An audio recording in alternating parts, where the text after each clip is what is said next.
Every year, the Nigerian government announces a national budget detailing how public funds will be allocated across different sectors. However, many Nigerians struggle to see the real impact of these allocations in their daily lives. Roads remain in poor conditions, hospitals lack essential equipment, and schools suffer from inadequate funding. Meanwhile, reports of inflated contracts, abandoned projects, and mismanaged funds continue to surface. Citizens often feel powerless in the face of these challenges. But budget accountability is not the sole responsibility of the government. It is a civic duty. By actively tracking how funds are spent, questioning suspicious allocations, and engaging with elected representatives, Nigerians can push for real transparency and ensure that public money serves public good. It's another episode on your favorite primetime show, Ways. And my name remains Osayiwa Mesale. And as always, our Mondays are in partnership with Enough is Enough. And tonight we'll turn our attention to the 2025 national budget, asking, how can citizens demand transparency and accountability? Adejoke Akimbode is my guest for this evening, but she will join me much later. Remember, Ways is all about you. Yes, you are the one I'm talking to. You are the why in Ways. So be a part of the conversation every single day and add your voice to the discussion. You can head on now to our YouTube channel, is at Official Upgrade TV. Hit that subscribe button, like, share. Invite your families and friends to watch and follow the show. They can join the show right now. It's live right now, as we are here. Now, when I open the phone lines, I'd love to hear what you really have to say about this topic. Do you even have any idea what the budget looks like? Do you monitor the budget? Are you curious? What's your disposition to the budget whenever it's released? So whilst we are doing that, let's ponder on my quote for today. It says, accountability separates the wishers in life from the action takers that care enough about their future to account for their daily actions. And this was from John Lemmy. So we'll delve into subject of accountability and our budget, transparency, much later. But let me run off on a break. When I come back from that break, I want to let you in on the news I found today.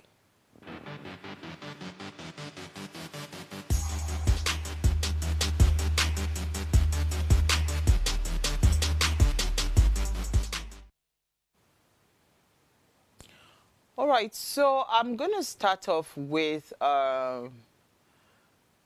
the US-based Nigerian doctor that killed himself, right, over, what's it called, a child support, I think, court case that he lost.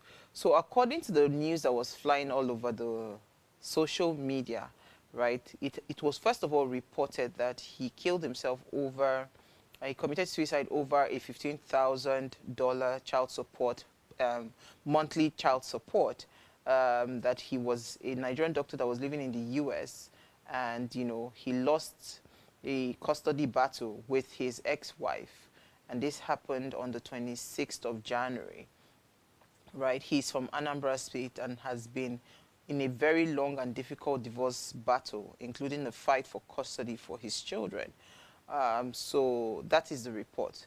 Now, the father of the girl, that is his father-in-law, has come out to debunk the story, claiming that, it was the way he put it that just made me smile, claiming that he said it was just $1,900 that he was supposed to be paying per month, and not the story that has been going around to say that he's supposed to be paying a $15,000 what's it called, monthly child support fee.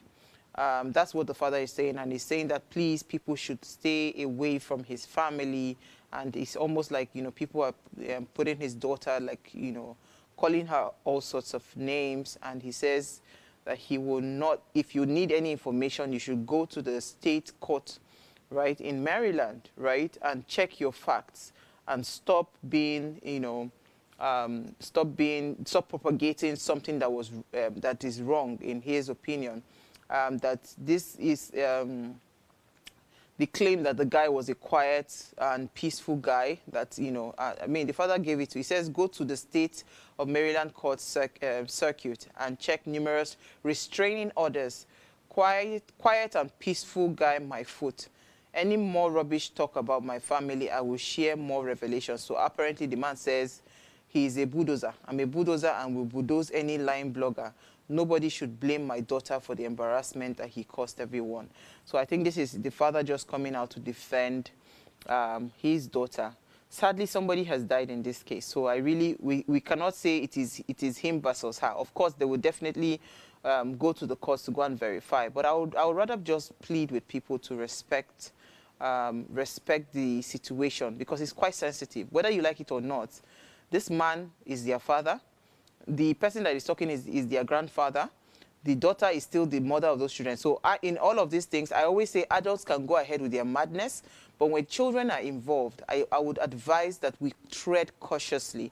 Let's not be quick to just call people names, right? Even the mother, she does not, because she still needs to be alive to be able to take care of the children. So we need to be very conscious of the fact that, she needs to be available for those children.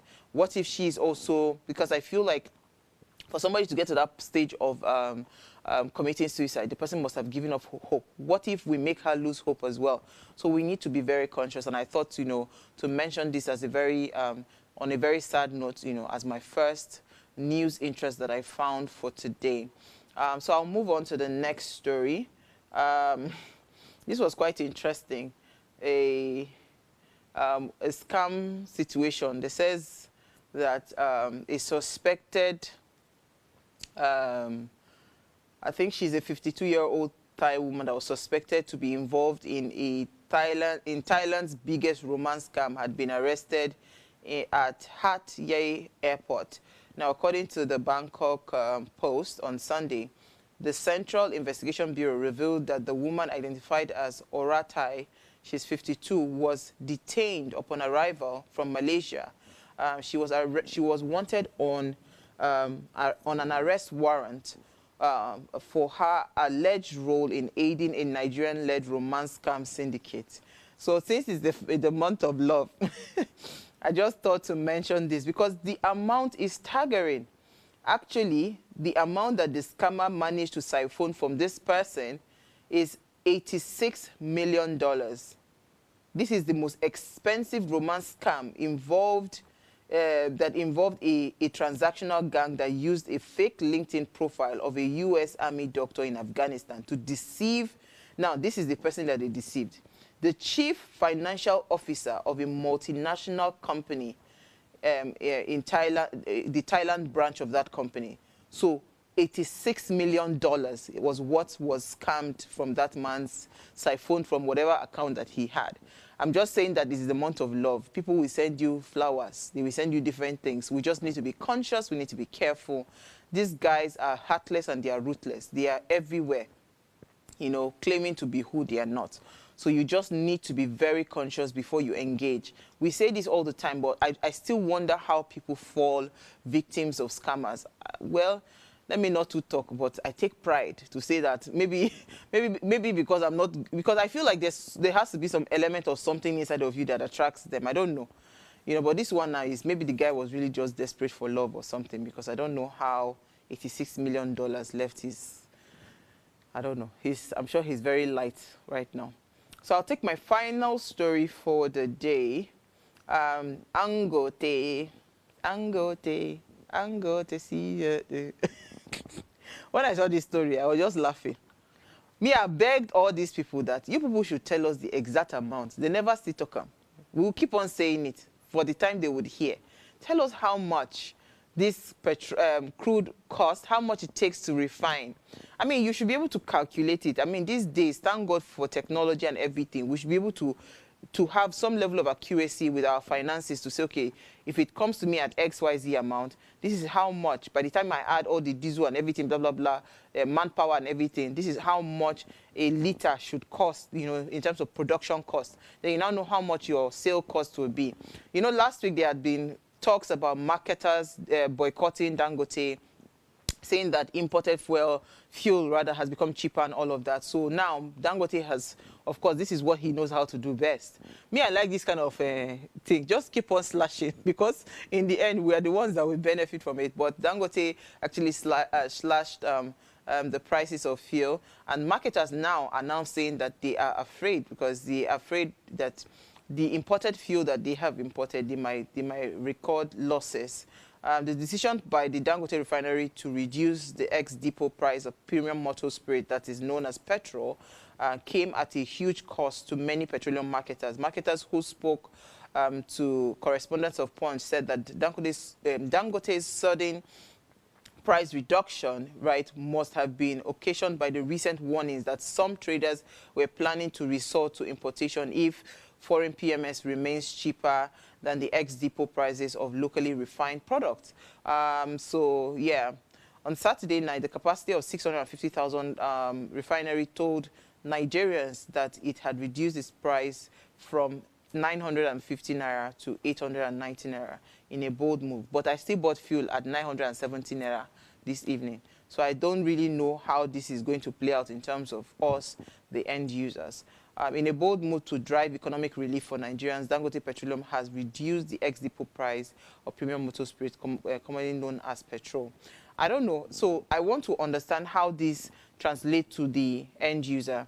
And honestly speaking, I feel like marketers, you guys just need to sit down.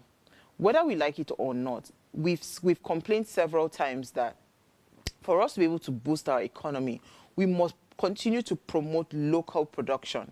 So however it is, I would say, you know, sit with Dangote and see, okay, this is how much, and let him also go back to his own drawing board and see how he can bring the price. But I would not advise that marketers should keep importing fuel because that would not be fair on our economy. It will not be fair on our economy. I mean, I saw that a report that said that the naira had gained a little bit, I think about 63 naira to the dollar.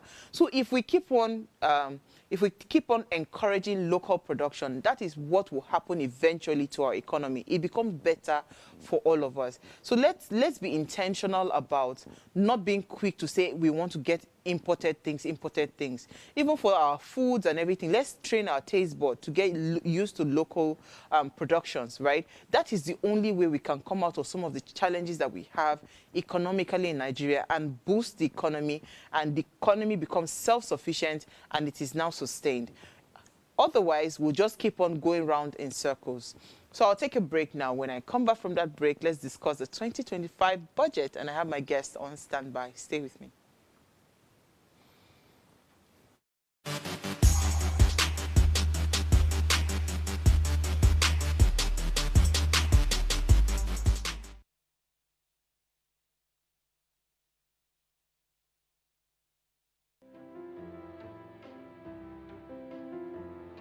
This season on Heartlands, we're committed to making a difference in people's lives. So Heartlands, in partnership with Reda Consult, is offering 12 free slots of counseling every quarter for people in need of professional counseling. Additionally, we're taking on 2 pro bono cases for individuals navigating a challenging divorce. To participate, please send an email to counsel@vedaconsult.com with your story. Our team will carefully review all submissions and will contact all the shortlisted candidates. Heartlines is live Mondays to Fridays at 10 p.m. So engage with us.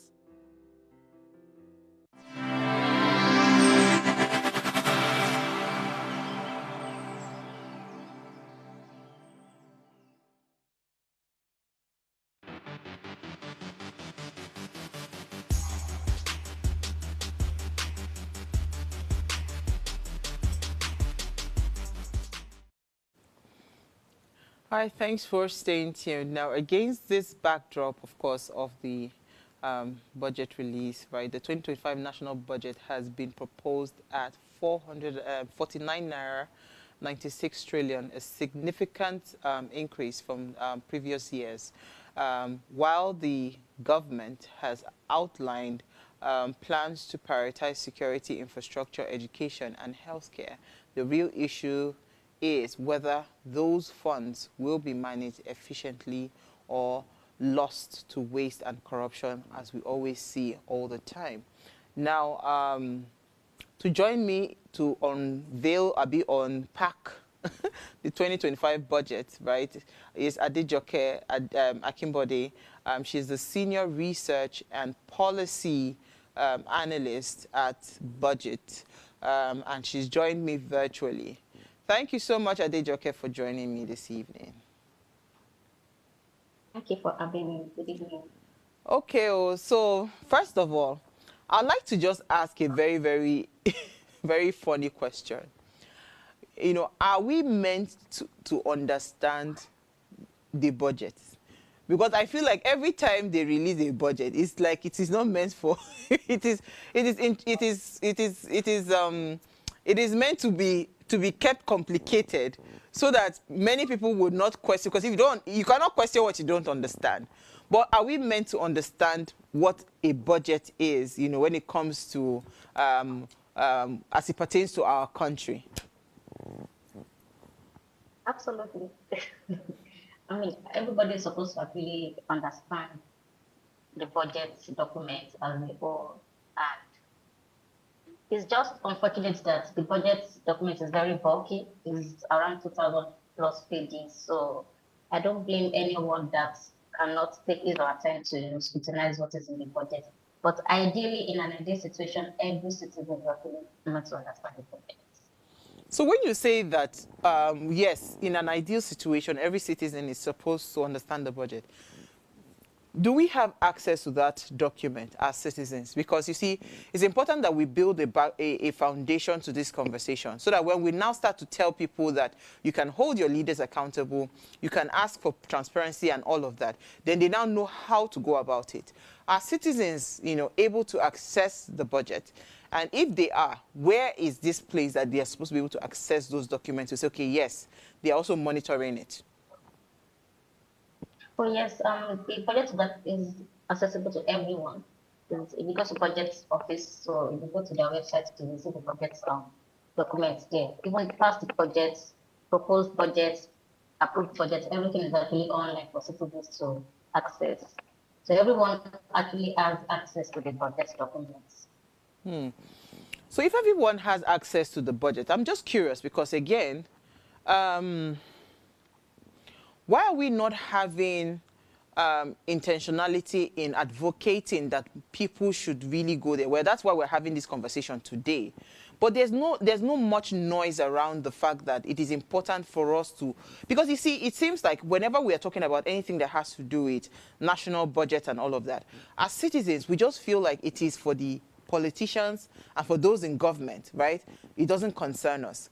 And I keep on wondering why we have that disconnect. Why don't we have curiosity? Why don't we have people? Is it that we do not feel like we are part of what, I mean, the things that are on that budget affects us? Is it that that consciousness is not in us? So I would say people don't actually have that consciousness to look at the budget, but it's discouraging picking a 2,000-page document to say, oh, what is it in this document? Not everyone has that time and the patience to even go to that bulky document. And moreover, a lot of people might not actually understand the technicalities in the document as well, and that is why you see organizations like Budget taking the pain to actually analyze those documents and break it down into simpler terms and figures that citizens can understand. So I think the only problem is that once people don't, a lot of people are already struggling in life. So talking about budgets, government budgets every year, when you know that, oh, people have lost hope. I would say people have lost hope, and a lot of people don't want to even hear anything about government budget. But if people can actually take time to look at analysis that several organizations do on the budget, then they will be able to actually understand what the key important things in the budget. So I feel like it's just them having the little patience to look at analysis. I mean, if you go to several social media platforms, you see several organizations breaking down this budget documents into simpler times And it's actually easy to understand once you just look at infographics, you see figures, then you know the key components of the budget.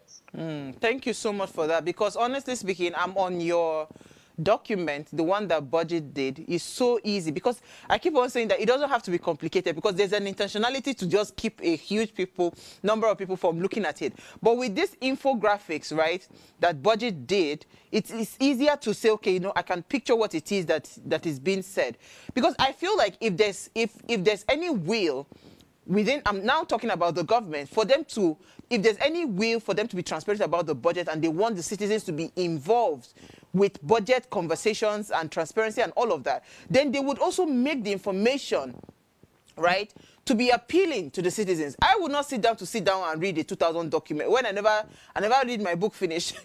I would not sit down to go and read that, right? So imagine if you are really serious as a government, to say, okay, you know what, I want the citizens to be involved, I want them to hold me accountable. Then they'll also make sure that the documents are done in a way that it is easy to just grasp the entire what the document is all about at a glance, using those infographics. So I would say well done to budget. So according to what I can see here now from the documents that you prepared, it says according to the budget office, the 2025 proposed budget is 49.74 trillion. The budget is to be funded by a revenue of 36.35 trillion, leaving a deficit of 13.39 trillion.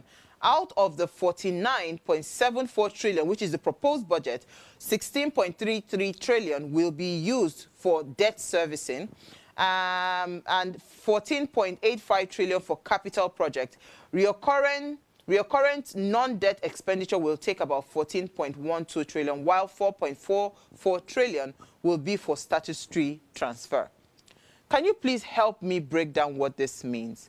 And now we go into what are the key issues, that you see in this 2025 budget. If we say, okay, the government is saying they want to boost the economy, they want to change the structure and all of that. From a budget, you can clearly tell where their heart is at. You can clearly tell if truly this looks like a game plan that can take our economy to a better economy, right? So from your own analysis or exposure to the budget, where do you think we should start to raise red flags? I would say the first thing is to look at the capital expenditure. I mean, that's like the most important thing that's where citizens actually benefit from, projects that they actually implement in our community. So that should be the most important thing to citizens. How much is government allocated to capital expenditure? Because at the end of the day, if they spend a lot of money on overhead costs and current expenditure, then there's little left for them to implement projects in our society. I mean, you are just allocating about 29% of the total budget to capital expenditure. That is actually very, very low. So how do citizens actually benefit from the government at the end of the day? So capital expenditure is the most important thing for citizens to always look out for when it comes to budgets, to budgetary documents, because that is when you see them in the projects they want to carry out in our communities, in our states, in our local governments. So capital expenditure that is where citizens actually benefit. And you also look at key sectors, how much do they allocate to key sectors, look at the health sector, look at the education sector, for example, and look at how much they are allocated to this sector. I mean, for this proposed budget for 2025, education has about 7%, healthcare has about 4.8 or thereabouts%. That is actually extremely low for a society like for our nation. So, and we have key sectors, education and health are two major sectors that government needs to, allocate a lot of funds into. That is how citizens benefit from the government. So those are key areas that citizens need to pay attention to when looking at budget documents. That's interesting. But this thing, we've always said this thing year on year. We talk about the government having to invest more in capital expenditure. We always talk about putting money in healthcare. We talk about putting money in education. What if we tell them that they should not put the money there?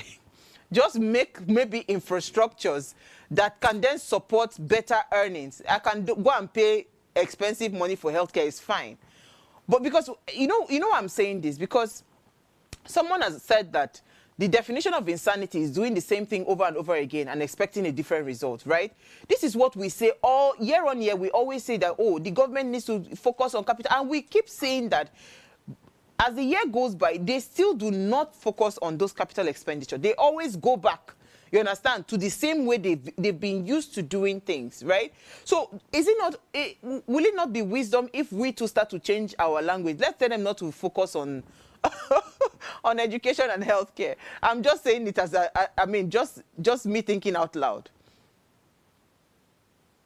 I mean, if it's say, okay, so let's tell them, can they focus or diversify these funds into, let's say, infrastructure? I mean, by infrastructure, I would believe that you mean works, power, you mean transportation, water resources. Mm-hmm. There, I would say it's something that we should, add up, right?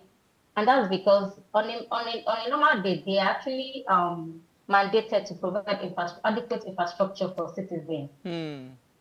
So now saying, okay, can you diversify our funds for, let's say, healthcare, education sector, its infrastructure? Is you like pouring water into a basket because they already have the amount or less a percentage of the budget to allocate to infrastructure. They will come and tell you that, oh, they've added what is meant for the health sector, education sector to infrastructure. I believe that it's still the same percentage they have in mind for infrastructure that they will still put there. So I don't think it's a good ask, if I would say. It's not a good ask to say, oh, can you just use our money for infrastructure? I mean, look at our infrastructure in the country. We're not really seeing much progress. Then you now want to say, okay, add more money to it. I don't think it's a good ask. It's not a good ask. Okay, so let's talk transparency, Adejoke, because, right, whilst it is okay for us to publish budget proposal, the execution also has been a big problem. It often lacks very clear public updates. Do you get my point? I know organizations like Budget would always continue to follow the money and monitor it, right? But you see, if you look at it, past budgets, we've seen that there has been cases of misallocated funds.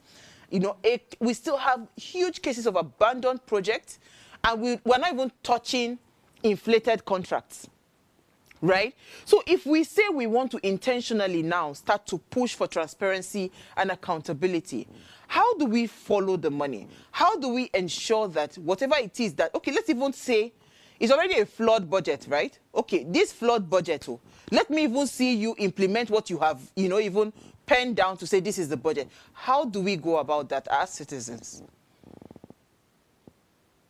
So I think the first thing for citizens is we need to start demanding regular public budget performance reports. And I mean, we go to the budget office, they always release budget implementation reports every quarter. So if you look at these reports, you can see what has been implemented, how much has been allocated, and how much was allocated for a particular project, how much was released for a project. And if as citizens, if we don't have access to this information, then you don't know the right questions to ask the government. So the first thing is to take our time to go through these reports. These reports actually, they're available to every one of us. So it's not some edit document that you start saying, oh, how do I get this report? If you go to budget office, their website, you get the PIR every quarter. And you can also, beyond looking at, okay, now, if okay, so this project has been allocated to my community, this is how much they've released, then you can take your time to go to these communities to actually, track government projects and monitor any irregularities you see, and you can actually report to relevant authorities. But a lot of people are not doing that. And a budget, that is what our tracker platform does, track government projects and see how much was released, where is the progress of the project. And we've seen situations where we call out, representatives of some communities saying, oh, this project is meant to be done in this community, but the contractor has abandoned it. And you see them maybe 2-3 months, the project will be completed because we actually call them out. So we've seen these things work. And another thing is that you cannot work in isolation.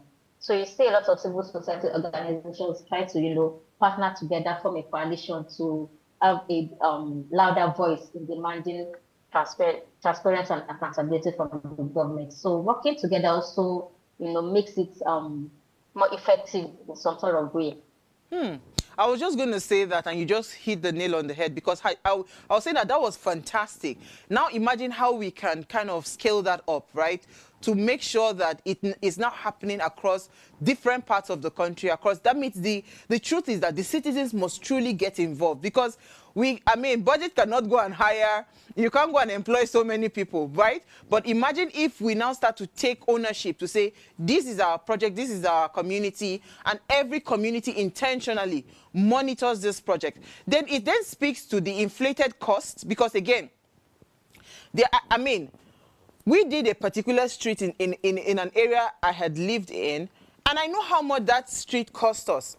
So a project was done in another estate, but that was now done by the government, right? It was not the size of that, the meters, what do they call that, for the road, is not.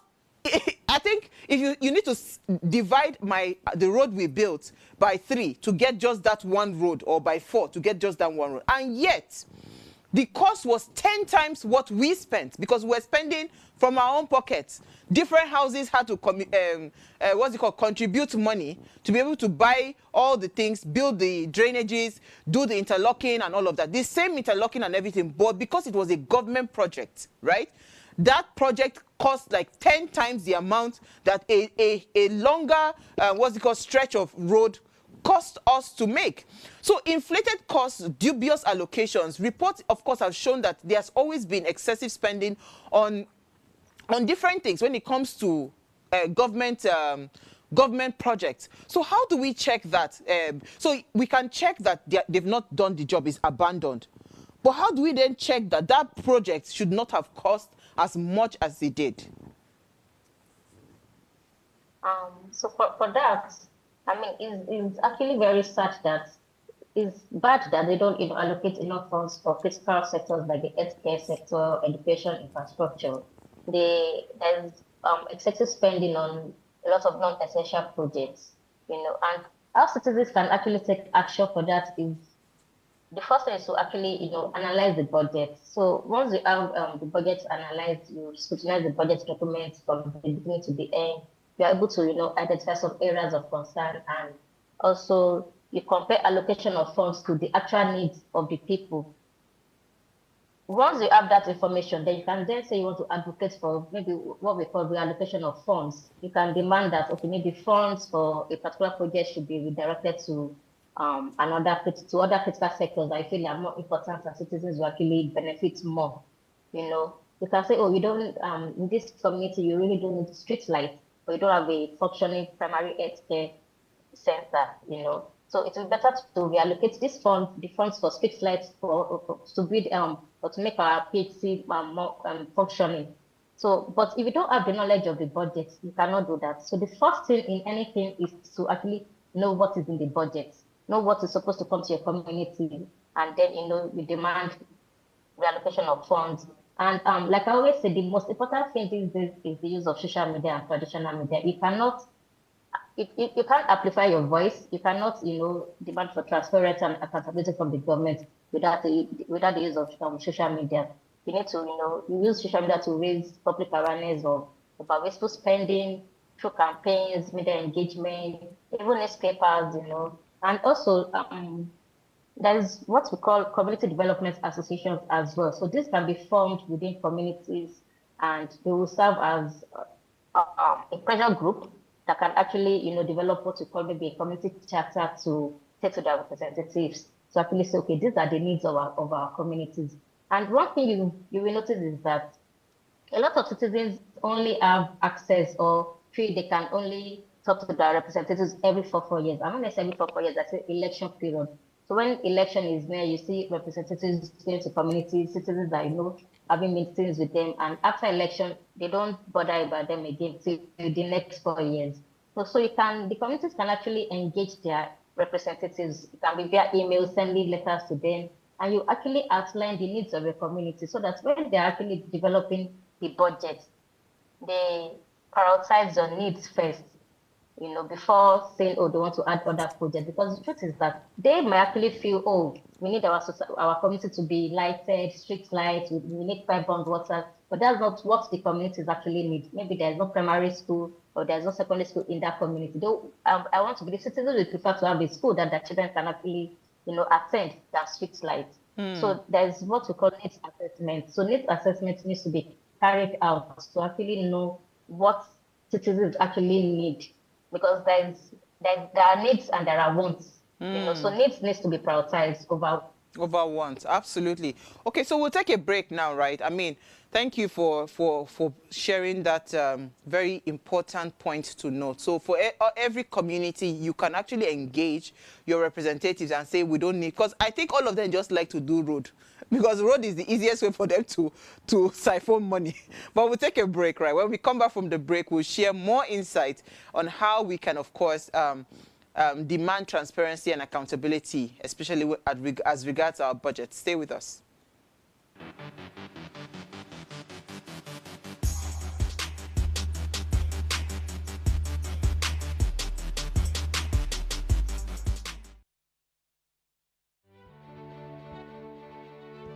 Nigeria, by extension Africa, battles a growing youthful population, and with little or no meaningful engagement, lives a ticking time bomb on our hands. We are a blessed continent with great wealth, both in people and material. Our focus on ways remains driving conversations that affects us all.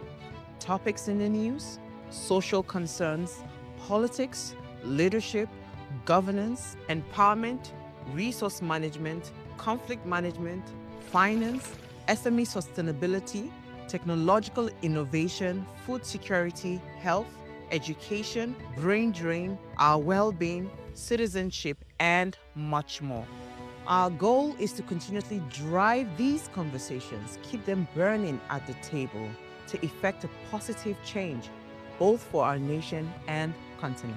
Ways, what are you saying, has a secret ingredient that completes the conversation every single episode, and that ingredient is you. Our past conversations shaped our yesterday.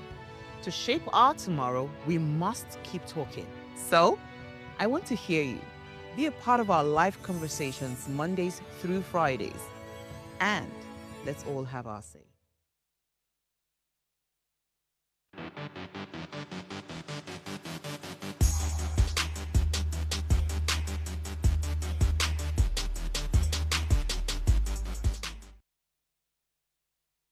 All right, thanks for staying tuned. Now, Adejoke Akimbode is my guest for this evening, and we're having a conversation on the 2025 budget, right? Please, let's hear what you have to say. Remember, you can join this conversation. Send us an SMS or WhatsApp to 081-803-8663. Our phone lines are also now open. The numbers to call are 07025007749 or 07014242420. Let's hear what you have to say. Now, Adejoke, something interesting is happening, right, to me. So there's a particular building where I occupy as a tenant, and, of course, a bill was brought to us on service charge. And it seemed like it was a taboo for me to ask for the breakdown of how, the service, because, again, we had a very not too good service the previous year. So this year we said, okay, let us even have an understanding and clarity on what our service charge covers and how it's being spent, because we don't think, for what service charges are supposed to look like, we don't think, we're getting value for what we have paid for. This is a small building. Now, how do citizens, right, how do they really demand for this accountability? I give this analysis to say that in our small corners, we are not really particularly willing to be transparent, especially when there's money. They always say that, when you want to get a true test of one's character, right? Once they have money, you get the true test of one's character. So how do we track the spending? I know you said some things about creating communities, right? How do we start to intentionally monitor? So now, for instance, I've heard you say that communities can go and say, we don't want a street light this year. We want you to allocate that fund to a primary healthcare center. The other day, a Proco doctor came out and he did a video, a very, very horrible video of a primary healthcare center. That community is in dire need of a primary healthcare center, because if anything goes wrong, the first point that you should actually go to if there's an emergency should be the primary healthcare center. Most people are unable to go to their primary healthcare centers because it's in a very, very horrible state, right? So how do we as citizens, now if we say we want to intentionally do that, yes, we can call for those kinds of question those kind of things, but how effective will it be, and do we really have that power? So next sense, we have the power, right? So you want to demand transparency and accountability from the government, and there are several ways in which you can do that. Tracking government spending, engaging with elected representatives, use of media, like I said, to expose irregularities, and also participating in public hearings of this budget. And citizens can, like I said, you can use online platforms to actually, track government spending. And before you can say you want to track government spending, you need to have access to the budget documents to even know what is in the document. And CSOs have made it easier for citizens now, so you don't need to go through the bulky documents. Just look for any CSO that actually analyze this budget, look for the analysis, and you see key spendings, especially the key sectors, sectoral analysis of the budgets. And beyond, once you already have an idea of what is in the budget, then you can follow budget tracking initiatives. You can use. There are several platforms now and several tools in which you can actually use to track government spending. Our budget, we have several tools. We have a tracker tool, the federal government budget dashboard. We even have one for the primary health care. We have the PHC accountability tracker, in which you can actually monitor how many PHCs are in Nigeria, how many are functioning, and the primary PHC and all of that. So citizens need to actually take the pain to understand the budget, and also have the beyond understanding the budget, be intentional about saying they actually want to know how government is spending their funds, because at the end of the day, the funds belongs to each and every one of us, and we actually need to get value for our money. So, but if we don't say anything, governments we feel like, oh, they don't owe us any explanation. But if you actually put them on their toes, trust me, you might not get 100% of results, but little by little, you can see the difference. Also, like I said earlier, you need to start engaging your representatives. Don't wait for election period before you elect them. Attend town meetings. And town meetings actually provide, opportunities to interact with these elected officials directly. You express your concerns about budget allocations and, spending priorities. Like I said, if government doesn't, carry out needs assessment in our communities, we as a community can do that on our own and have an agreement that, okay, so these are our needs, these are our wants. We need them to, prioritize our needs. And you take this document to your representatives to tell them, actually, these are the needs of the communities. We need these ones to be prioritized over projects that they actually, insert in the budget. You can also, write letters, you can send emails to these representatives as well. You might not get direct response, or you might not get response as you should, but you need to try your best. If you don't even do anything, you won't know if you're going to, yield anything will yield results or not. So you actually need to put in the effort as much as you can.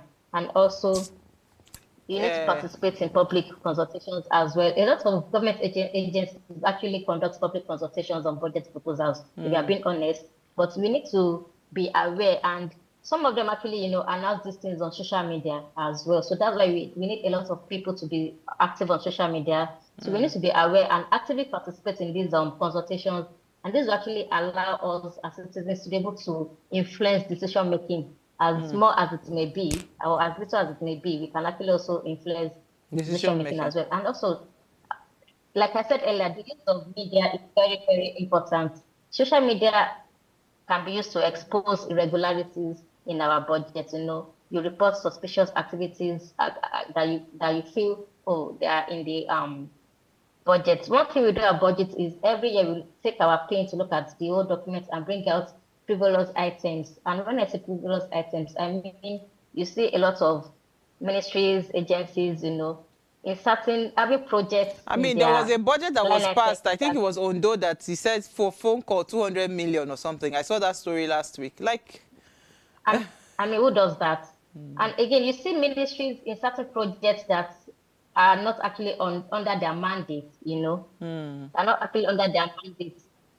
And so once we regard these criminals, I think you feel like, I mean, you see maybe Ministry of Transportation saying they want to build secondary school, and you are like, it doesn't that's correlate. not your purview, you know. That's not your mandate, exactly. So that so those are suspicious activities, like I said. So you need to, use social media to actually amplify this information that, oh, anything you see, anything you find suspicious, report to journalists or anti-corruption agencies. And trust me, even if nothing is done, you know that you tried your best.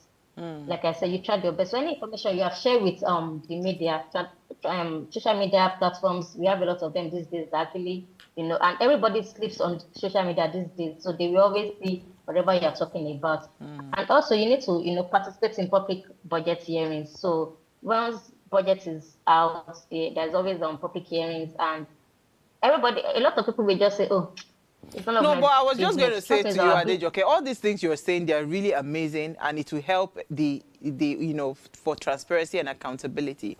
But you're dealing with a group of people that is bombarded with everything, because it's almost like if I don't get up, some people need to wake up at 4 a.m. They don't go to bed till like 1 a.m. It's the same cycle, on a daily basis. Where would they have the energy? Because they are trying to just survive. You are in an economy where everybody is just trying to survive. So, yes, I get it that we need to be engaging, right? So I'm hoping that, honestly speaking, we can. But it is not going to be easy, I can tell you, because I know how hard a lot of Nigerians are working just to be able to put food on their table. So you now tell them to go and do what? I beg, let them be doing what it is that they're doing. So it seems like poverty, or it feels like poverty has been highly weaponized in the country, because you know that if I don't do this, something is going to go wrong. So I have to keep on trying and grinding every day. So when I keep grinding like that, I am busy. So I might not have the time to say I want to go and call one representative. But in case, you have the time, I know that Enough is Enough, their platform, shineyoureye.org, right? It is a very great platform where citizens can contact their lawmakers and demand updates on the funds, how they are being spent, and of course, within their constituency. They can also question representatives about abandoned projects and also suspicious allocations, it just helps to put them under pressure. I love the fact you talked about media and media exposure and social media. I was just going to ask you, what are the best platforms? So when you find those reports and everything, maybe you want to report something, it's not everybody that goes viral like an Aproco doctor or something. So who are the handles to tag? So if I see it, because I remember when Channels Television started that iReporter, it became everybody wanted to become a reporter. So I believe that maybe if we start to put in that consciousness, so somebody sees something, take a picture, tag this, oh, this road is bad, this road is this. Where are the handles on social media that we're supposed to be tagging so that people can then, pick it up and then take it and then, of course, follow up on the situation? Do you have ideas of any ones we could tag? Yes, please, budget. Tag budget, tag tracker, especially tracker. Tracker is used to actually track constituency projects budget. So if you tag tracker, you track budget, then we will take it up 100% because it's what we actually live for. That's what we do. That's our work. And also, citizens, like you said, everybody is busy. People are actually trying to survive. So I don't expect people to actually say they want to start analyzing the budget and all, but any information they see out there, or if you just notice maybe there's an abandoned project in your community, please bring it out and tag us, talk to us. You can email us at info@budget.org, tag tracker, then we'll take it up. Once we have enough information about the project, leave that to us. We'll undo it to the best of our knowledge. Adejoke said, leave it to us. We will handle it. I like that. So I like the call to action. And another thing, again, we need to visit shineyoureye.org. That is also the platform for Enough is Enough. And I think they have the chat box, that Office of the Citizen chat box. See, all these things are important because, like you rightly said, or as you rightly said at the beginning of this conversation, in all fairness, we are programmed to do all of these things every 4 years. So once we do it during the election, we let it rest and we wait again for another 4 years cycle, right? But citizens are supposed to be conscious that governance is a continuum. Governance does not happen every 4 years. Governance happens every single day, right? It means that if you are not feeling that this representative or this person is giving you value for your vote, because our currency is our vote. We have voted, right? That is the money we spent, you know. So if you don't feel that you are being given value, that is why you are supposed to engage, you know, with these platforms that Adejoke had mentioned, Budget, Tracker, of course, and Shine Your Eye. So, you know, how do we, as we quickly wrap this conversation, Adejoke, how do we reprogram the minds of Nigerians to stop thinking 4 years? Because you see this thing about attending budget hearings and public discussions. I don't know where those conversations are. Where do we announce it? How do we monitor it? Where does it happen, right? So if I want to monitor that, okay, there's a public hearing coming up, where do I check to know what the calendar is like so that I can probably block off those dates in my calendar? So when it comes to public hearing, the National Assembly actually put out a memo on date, time they want to have public hearings. And what I will say is that it's ideal for us as citizens to actually have an idea of what is in the proposed budget before we say we want to attend the public hearing, because it's very good that you've gone through the budget, probably you have a little memo that you want to actually pass to the National Assembly. But because everybody cannot do that, and that is why we have civil society organizations that actually they do that on behalf of citizens. And what citizens need to actually do is look for these CSOs and probably follow their handle on social media so that any information they need when it comes to the budget, they can always get it from their social media and they don't have to do any work in saying they want to start analyzing the budget as well. And as for, engaging your representatives, like I said, don't wait for every 4 years. You need to, engage them every time. No, so you need to tell us why. Adejoke, tell us why. Because it's like, if you say you don't need it, they don't know why. So because if you feel like, oh, I don't have any business with my representative, then you will not get value for your money. If you don't put them on their toes, they won't do what they're supposed to do. They will come in the next 4 years to say, oh, well, we do this and we do that, vote for me. Then you vote for them and they disappear. But if you keep disturbing them, trust me, if it's just 1%, 2% result in a year, you will get it. Because they know that these people actually mean business. But if you leave them to do whatever they want to do, you won't get anything from them. So at the end of it, it's for our own good, it's for our own benefits to actually, engage these representatives and put them on their toes. Because they're actually working for us. We employed them to work for us, whether you like it or not. And they are being paid for the work they are doing. And so we need to get, value for our money. Absolutely. Well said. Thank you so much. And that's a great way to wrap the conversation this evening. Thank you, Adejoke. You've been an amazing guest. Thank you for your time this evening. Thank you very much. All right, so I would like to say that a national budget is only as effective as the accountability measures surrounding it. So we need to be intentional about tracking, the spending, engaging our lawmakers, using platforms. We've mentioned all the platforms. We've talked about the tracker service on budget. We've talked about Shine Your Eye, keep on following those things, because if you track the spending, you engage your lawmakers, right? You need to understand that once you do that, they become accountable to you and there'll be a lot more transparency that we're seeing. So you can really take charge of the public funds and you can ensure that your budget serves its intended purpose. See, we can't keep on saying that Nigeria. Let me tell you something. Even if you put a saint as the president of Nigeria, what we have is a systemic problem, right? Civil servants, we have a systemic problem. So you need to be intentional about solving the problem from all angles, not just thinking it is one Messiah that is coming to change this country. Let us follow the money. Monitor the people that have been allocated a budget. Oga, what have you done with our money? Keep on asking those questions. That way, maybe by some chance, we might see something different in our country.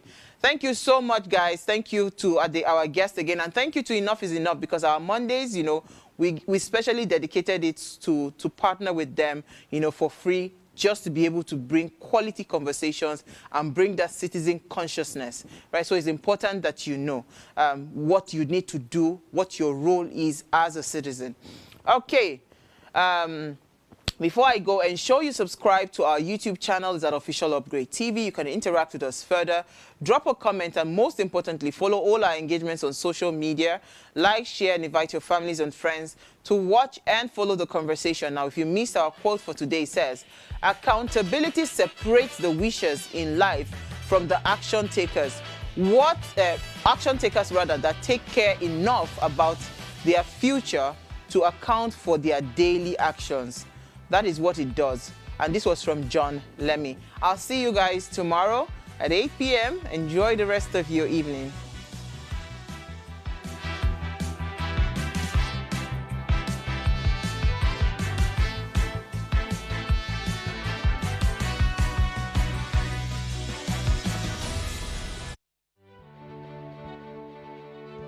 Nigeria, by extension Africa, battles a growing youthful population, and with little or no meaningful engagement lives a ticking time bomb on our hands. We are a blessed continent with great wealth, both in people and material. Our focus on ways remains driving conversations that affects us all. Topics in the news, social concerns, politics, leadership, governance, empowerment, resource management, conflict management, finance, SME sustainability, technological innovation, food security, health, education, brain drain, our well-being, citizenship, and much more. Our goal is to continuously drive these conversations, keep them burning at the table to effect a positive change, both for our nation and continent. Ways, what are you saying, has a secret ingredient that completes the conversation every single episode, and that ingredient is you. Our past conversations shaped our yesterday. To shape our tomorrow, we must keep talking. So, I want to hear you. Be a part of our live conversations Mondays through Fridays. And let's all have our say.